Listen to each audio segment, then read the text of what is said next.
Good evening, ladies and gentlemen. I welcome all of you for today's inauguration of the exhibition, Bapu 150, Philatelic exhibition with collections of Mahatma Gandhi. The exhibition is brought in collaboration with India Post, Ministry of Communications, Government of India, and Karnataka Philatelic Society. As the distinguished guest for today's evening, we have with us Dr. Nataraj Uliyar, Director, Center for Gandhian Studies, Bangalore University. We have Mr. Sudhakar Rao, Chairman, Advisory Committee, NGMA Bengaluru. We have K. Chaitanya Dev, President, Karnataka Philatelic Society. We have Mr. Subarna Patro, Curator, NGMA Bengaluru. And also we have Colonel Arvind Verma, Chief Postmaster General, Karnataka HQ region. I welcome the dignitaries to please come up on the stage and start the inaugural ceremony by lighting the lamp.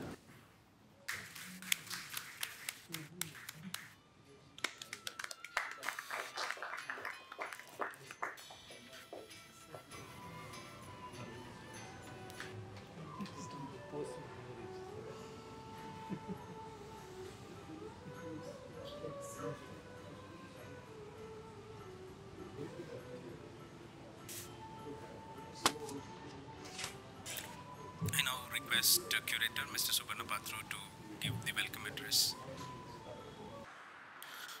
Good evening, dear friends.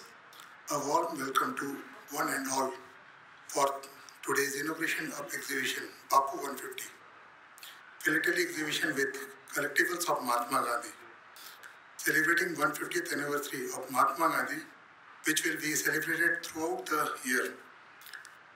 I welcome all the dignitaries. All are seated on the dais for their gracious presence. Dr. Nataraj Uliyar, Director Center for Gandhian Studies, Bangalore University, Dr. Charles Lobo, Chief Postmaster General, Karnataka Circle, Mr. Sudhakar Rao, Chairman Advisory Committee, NGMA Bangalore, and Mr. Chaitanya Dev, President, Karnataka Philatelic Society, Bangalore, and also all the philatelists and members of KPS. The exhibition features many philatelic display for the eminent philatelists on the Gandhi themes.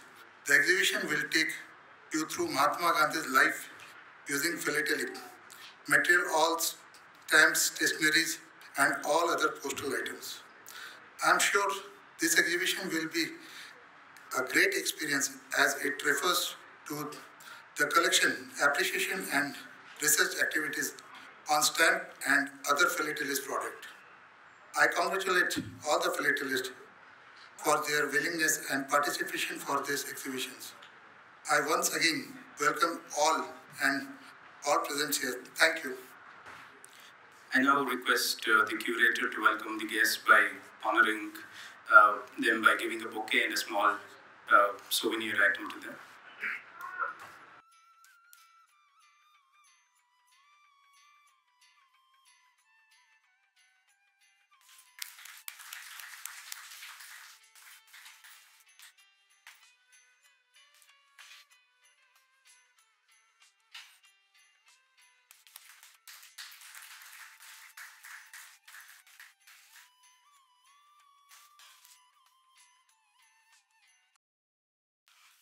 Thank you, sir. Now we will have the special cover release by Chief Postmaster General, Karnataka Circle.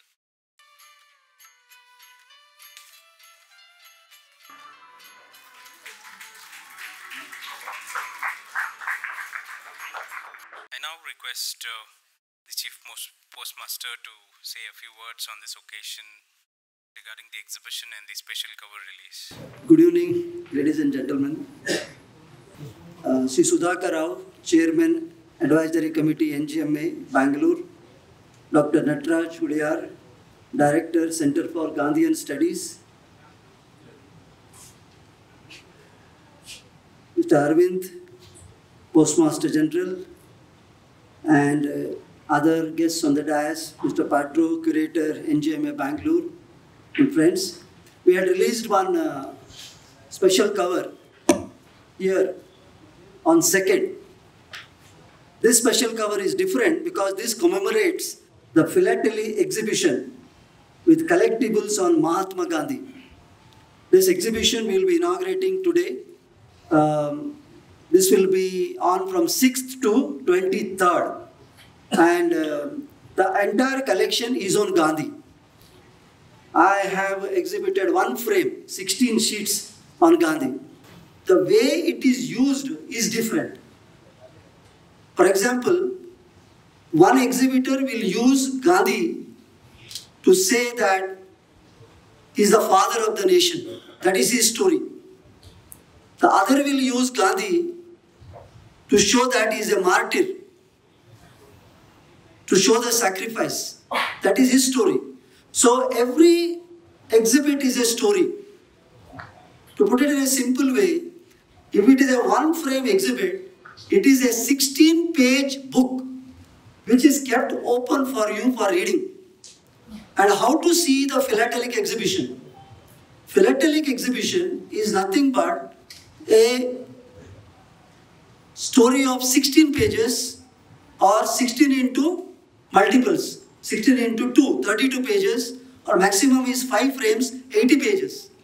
So when you read a book, you don't read the book from page 1 to 5 to 10 to 20. You don't understand the story. So if you have to understand the exhibit, then you have to read from page number 1 to page number 16 carefully. Then only you understand the story, what this person is trying to tell. The exhibit is a science actually, because there are some principles to be followed.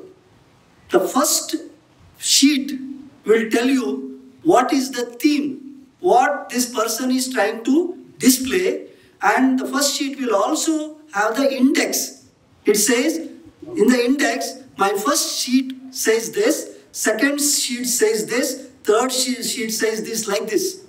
So first you read the first page, and after that then you start going through that exhibit 2, 3, 4, 5. Then only you can understand an exhibit. Otherwise, everywhere you see Gandhi only. So you don't understand why this person is showing Gandhi everywhere. Sometimes you see a cover where there is Gandhi. Sometimes you find a stamp. There is no Gandhi on the cover, but there is a stamp on Gandhi. On a third cover, you may not find Gandhi on the cover or in the stamp, but in the cancellation.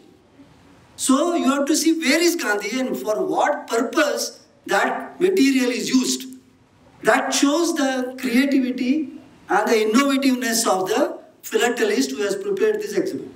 So the Gandhi exhibition itself is very interesting because all the participants have tried to project Gandhi in their own style.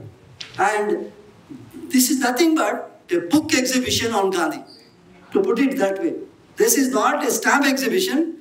This is a illustrated book exhibition, and the illustrations are Gandhi. That is, in a simple way, the definition of a philatelic exhibition. So I am sure you will all enjoy this exhibition in the next 15 days.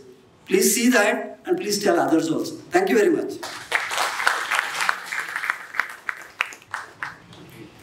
Thank you, sir. I now request Chairman Advisory Committee NGMA Bengaluru to give his address. Very good namaskara. A very good evening to you, and as always, a very warm welcome to NGMA. As students growing up, philately was a great sort of hobby among all of us. We would sort of look at the Illustrated Weekly of India regularly because every week they would have a printout of 4 stamps and give the history or the background of those stamps. We would all be collecting stamps, some very ordinary, some very precious ones.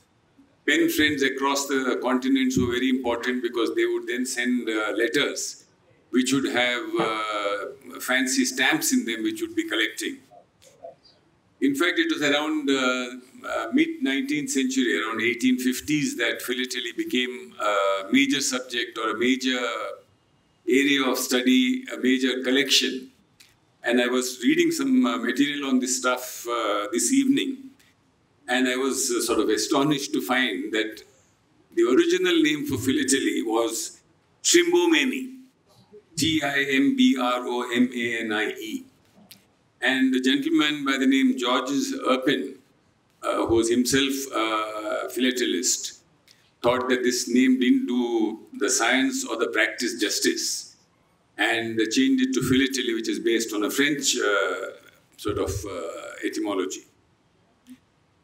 So it was around the 1860s that the postal service as we know it now got established. Till then, of course, I mean, there were postal services were there all along. The Rajas had their own communication systems. But it was in the 1860s, I think, to be very precise, 1st May 1840 rather, that the penny black showing Queen Victoria, a profile of Queen Victoria was brought out. That 1 penny stamp is today generally worth, depending on its condition, between 2 lakh to 4 lakh. And the postal department, till then, if you were to receive the post, you had to pay for the postage.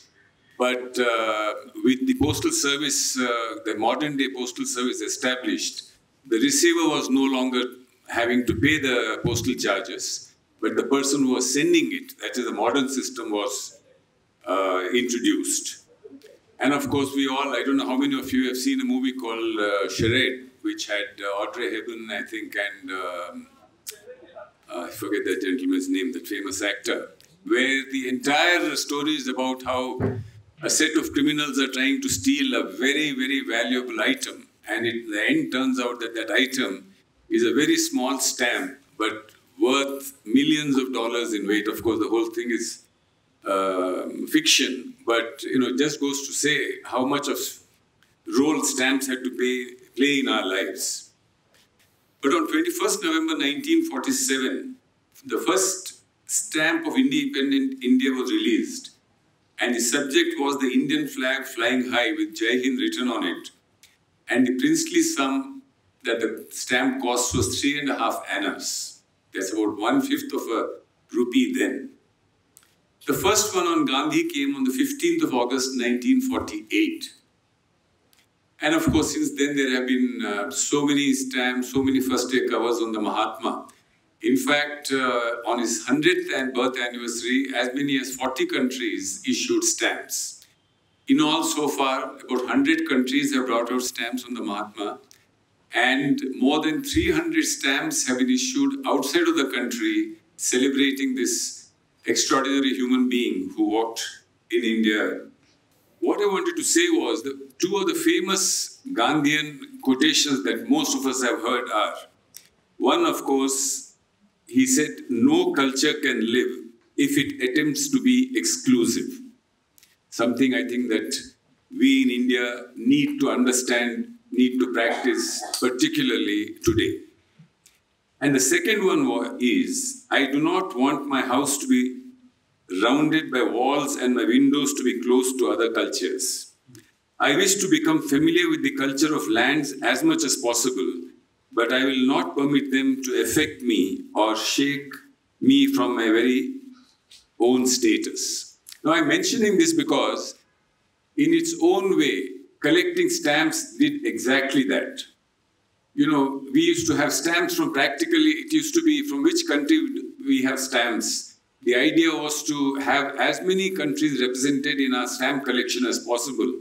And as a result, we would learn about those countries, the peoples of those countries, the big leaders of these countries, just as, Mahatma Gandhi's stamp would come out in some other country, and I'm sure the stamp collectors there would get familiar with his works. So it was indeed. So the stamp and the collection of stamps, the philately, the science of philately itself was a wonderful way of knowing different cultures, of knowing different countries, and assimilating it within yourself. It's a pity, of course, that with technology, stamps and the stamp collection has lost the kind of prominence it once had. But Mr. Dev assures me that stamp collectors are not a dying breed.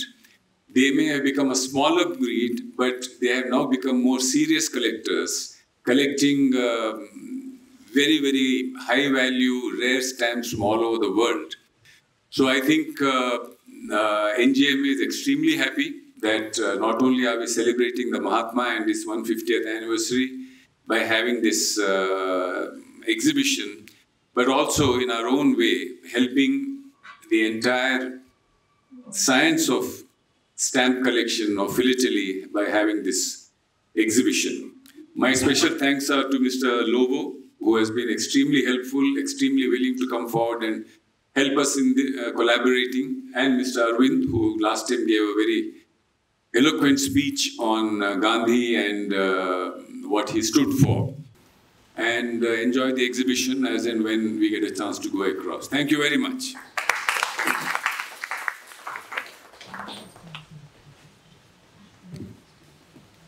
Thank you, sir. I now request our chief guest, Dr. Natraj, to come and say a few words on this occasion.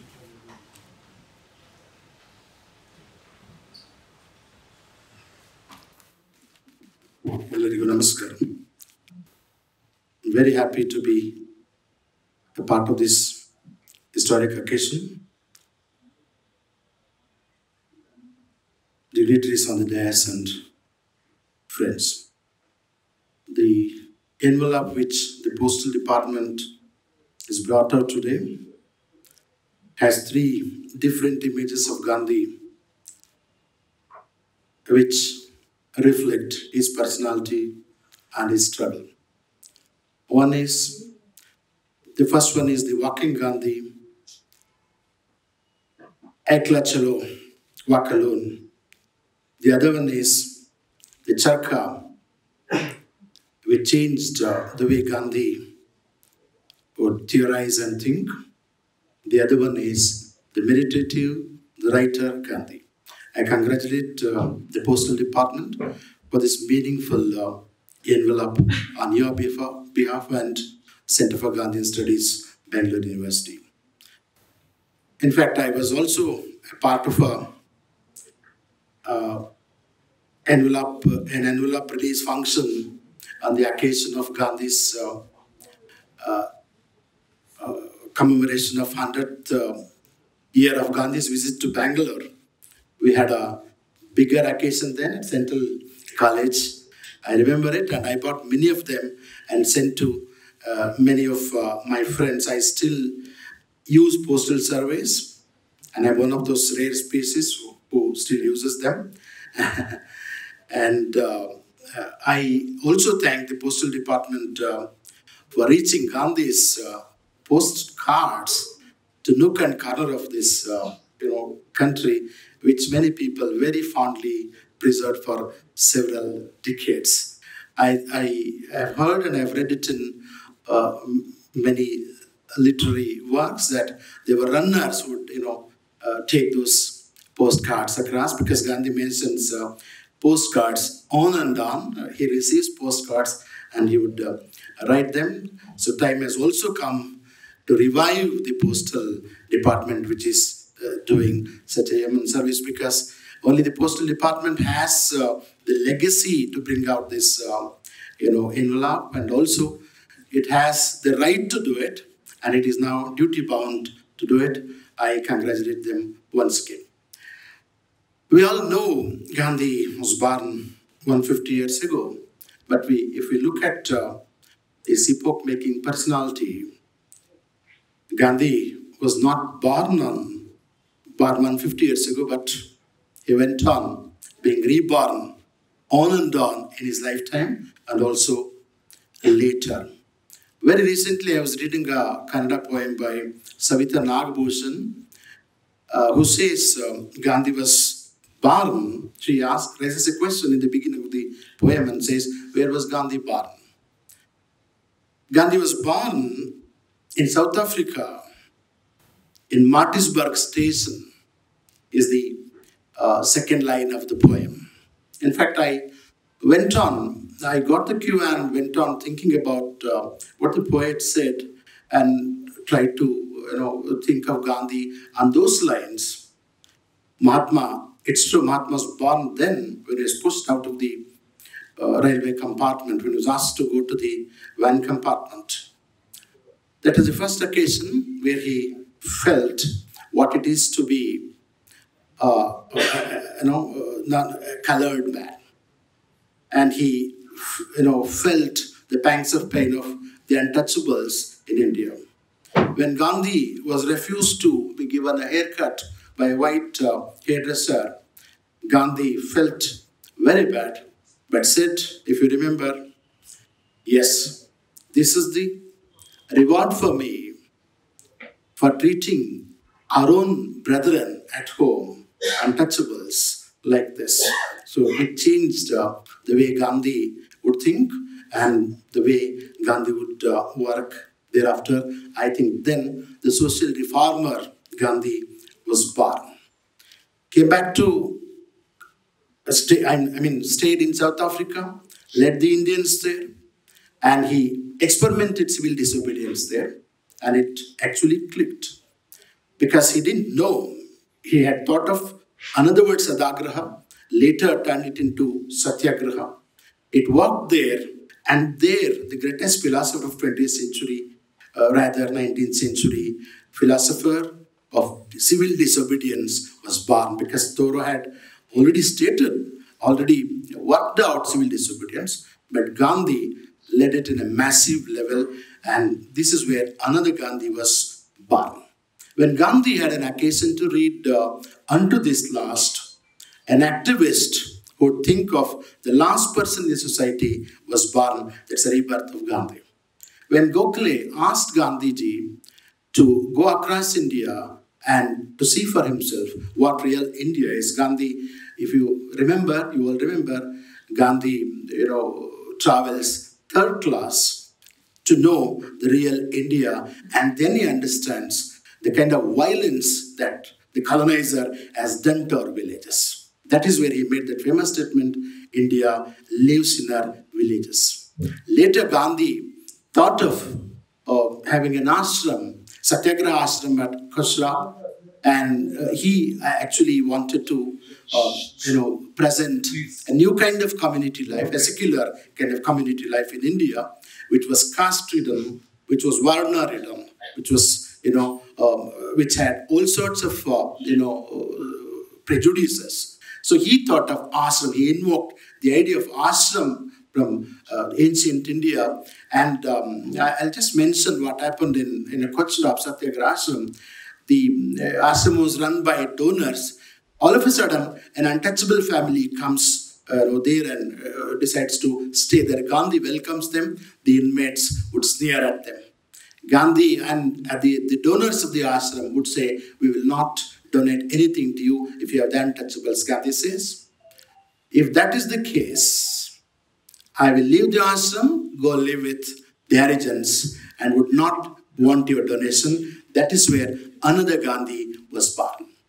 When Gandhi led the Dandi March, if you remember, 78 people set out from the ashram for this great march, historic march. People discuss about Mao's long march. This is a real historic march because it invoked the kind of the spirit of freedom which others could not till then.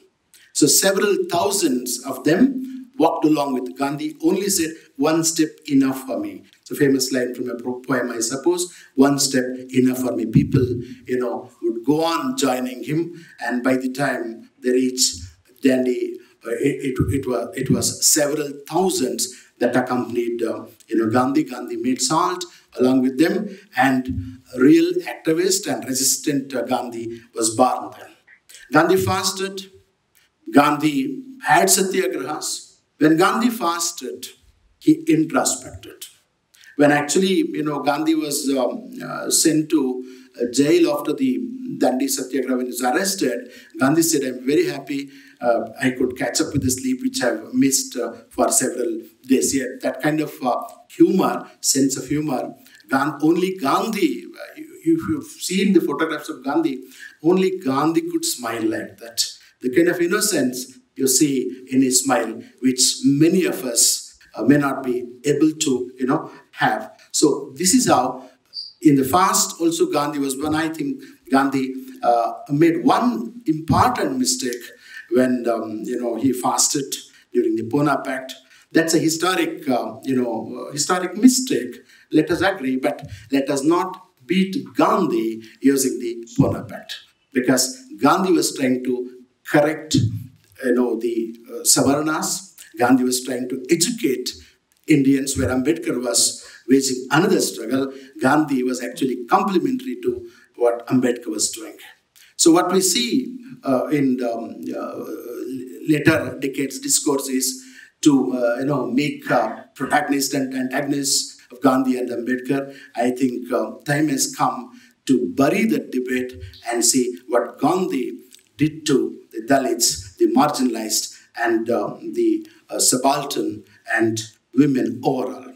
So whenever India is in trouble, whenever the world is in trouble, whenever the world is exhausted, many of the means to resist or protest, it has remembered Gandhi.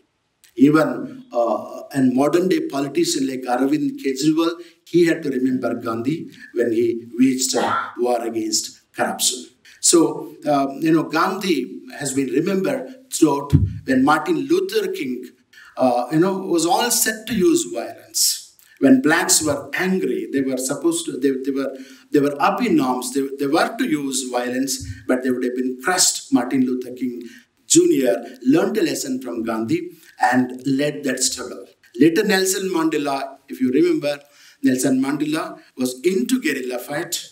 He went to Bolivia.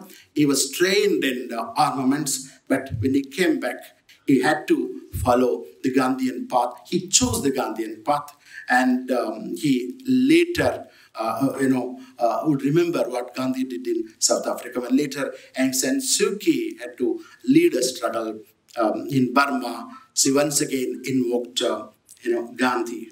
So it's only to remind you that whenever we are in trouble and alone, we recall Gandhi. ನಿಮ್ಮ ಜೊತೆಗೆ ಒಂದು ದೊಡ್ಡ ಸಮೂಹ ಇಲ್ಲದಿದ್ದಾಗಲೂ, ನಿಮ್ಮ ಬೆಂಬಲಕ್ಕೆ ಶಸ್ತ್ರಾಸ್ತ್ರಗಳು ಇಲ್ಲದಿದ್ದಾಗಲೂ, ಪ್ರತಿಯೊಬ್ಬನ ಅಂತರಂಗದಲ್ಲಿ ವ್ಯವಸ್ಥೆಯನ್ನು ಎದುರಿಸುವ ಒಂದಲ್ಲ ಒಂದು ಶಕ್ತಿ ಇದೆ ಎನ್ನುವುದನ್ನು ಗಾಂಧಿ ಎಲ್ಲರಿಗೂ ತೋರಿಸಿದರು. This is the weapon Gandhi gave us. So whenever I'm afraid of the system, whenever I have to face the system establishment, it could be a minister or a prime minister, or it could be anybody, Gandhi tells me, you're alone, but you have the strength to take on this establishment. That is the kind of strength everybody looks for in Gandhi, and Gandhi has, given it to us. And Gandhi continues to grow as we grow. As we mellow down, Gandhi once again comes to us. And I think at each stage of life, we discover Gandhi, rediscover Gandhi, especially in the days of mass violence today, the kind of blind violence that is unleashed by the communal forces and ideological forces, and then, religious forces. I think we have to once again go back to Gandhi and understand the primary lessons of ahimsa, which he taught. Gandhi said, ahimsa is not the ideology of the weak, it is the ideology of the strong. Only the strong can forgive, not the weak. This is what Gandhi said. I'm fortunate enough, to be the director of the Gandhian studies, where I started reading Gandhi. Again, I end my note reading this. This is the last but one. I think it's very relevant today. My notion of democracy, Indian democracy, is at peril today. My notion of democracy is that under it, the weakest should have the same opportunity as the strongest. So unto this last, it is not survival of the fittest.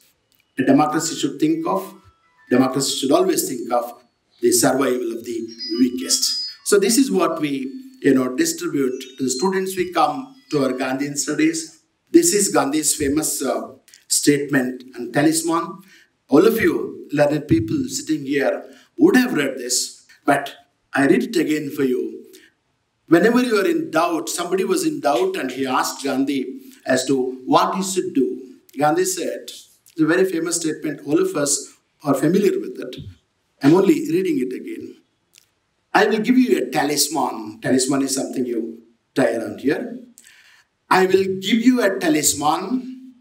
Whenever you are in doubt or when the self becomes too much with you, apply the following test. Recall the face of the poorest and the weakest man whom you may have seen and ask yourself, if the step you contemplate is going to be of any use to him, will he gain anything by it? Will it restore him to a control over his own life and destiny? In other words, will it lead to Swaraj for the hungry and spiritually starving millions? Then you will find your doubts and yourself melting away. This is the best antidote to extreme individualism, losing oneself, within oneself. So Gandhi said, then you will find your doubts and yourself melting away. ನಿನಗೊಂದು ತಾಯಿತ ಕೊಡುತ್ತೇನೆ. ನಿನಗೆ ಅನುಮಾನವಿದ್ದಾಗ ಅಥವಾ ನಿನ್ನಲ್ಲಿ ನೀನೆ ಅತಿಯಾಗಿ ಮುಳುಗಿ ಹೋಗಿದ್ದಾಗ ನಿನಗೆ ನೀನೆ ಈ ಪರೀಕ್ಷೆ ಮಾಡಿಕೋ. ನೀನು ನೋಡಿರುವ ಕಡು ಬಡವನನ್ನ ಅತ್ಯಂತ ದುರ್ಬಲ ಮನುಷ್ಯನನ್ನು ನೆನೆಸಿಕೋ. ನಿನ್ನನ್ನು ನೀನೇ ಕೇಳಿಕೋ. ನೀನು ಈಗ ಇಡಬೇಕೆಂದುಕೊಂಡಿರುವ ಹೆಜ್ಜೆಯಿಂದ ಅವನಿಗೆ ಏನಾದರೂ ಉಪಯೋಗವಿದೆಯೇ? ಅವನು ಅದರಿಂದ ಏನನ್ನಾದರೂ ಪಡೆಯಬಲ್ಲನೆ? ಅದು ಅವನನ್ನು ತನ್ನ ಬದುಕಿನ ಮೇಲೆ ಹಾಗೂ ತನ್ನ ವಿಧಿಯ ಮೇಲೆ ನಿಯಂತ್ರಣ ಸಾಧಿಸುವಂಥ ಶಕ್ತಿ ತುಂಬಬಲ್ಲದೆ? ಅಂದರೆ ನೀನು ಇಡಬೇಕೆಂದು ಯೋಚಿಸುತ್ತಿರುವ ಈ ಹೆಜ್ಜೆ ಹಸಿದವರಿಗೆ ಹಾಗೂ ಚೈತನ್ಯ ಬತ್ತಿದ ಲಕ್ಷಾಂತರ ಜನರಿಗೆ ಸ್ವರಾಜ್ಯವನ್ನು ತಂದುಕೊಡಬಲ್ಲದೆ? ಈ ಪ್ರಶ್ನೆಗಳನ್ನು ನಿನಗೆ ನೀನೇ ಕೇಳಿಕೊಂಡರೆ ಸಾಕು. ನಿನ್ನೆಲ್ಲ ಅನುಮಾನಗಳು ಹಾಗೂ ನಿನ್ನ ಸ್ವಕೇಂದ್ರಿತತೆಯು ಕರಗಿ ಹೋಗುವುದನ್ನು ನೀನೇ ಕಾಣುವೆ. ಇದು ಗಾಂಧಿ ಹೇಳಿದ ಅದ್ಭುತವಾದ ಒಂದು ಮಾತು. ನಾವು ಇದನ್ನು ನೆನಪಿನಲ್ಲಿ ಇಡೋಣ. Will remember it for ever. We may be playing several roles. We may be economists or a politician or an officer or a teacher or a painter, but we should remember what Gandhi said. Think of the lost, think of the weakest. Swaraj did not only mean Swaraj during colonialism. Gandhi meant Swaraj is to rule oneself, to control oneself. So the unleashing of violence in society is also because people have lost self-control. I think not because I had a Gandhian Studies Center. I deeply believe, I think there is no other solution to the kind of violence that India is witnessing today. No solution other than ahimsa to me today. Thank you. On behalf of National Gallery of Modern Art, I now present a vote of thanks. Firstly, I would thank all the dignitaries on stage for their presence and making this event a success. Our thanks to India Post, Karnataka Philatelic Society, and their staff and members for their support. Our sincere acknowledgement to Shri Advaita Gadnayak, Director General, National Gallery of Modern Art, Shri Sudhakar Rao, Chairman Advisory Committee in JMA Bengaluru, and all the members of the Advisory Committee for their support. We'd also like to thank Ministry of Culture, Government of India for their support, advice, guidance, and patronage to NGMA Bengaluru. I'd like to thank my dear colleagues and all the other staff members of NGMA Bengaluru for their extraordinary commitment.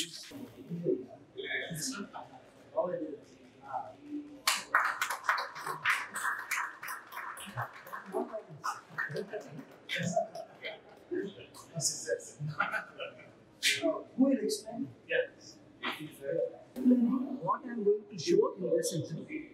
So, frame 1, frame 2, frame. No. This is what I am explaining. Yeah. What is it says? Okay. Satyagraha is a great inspiration of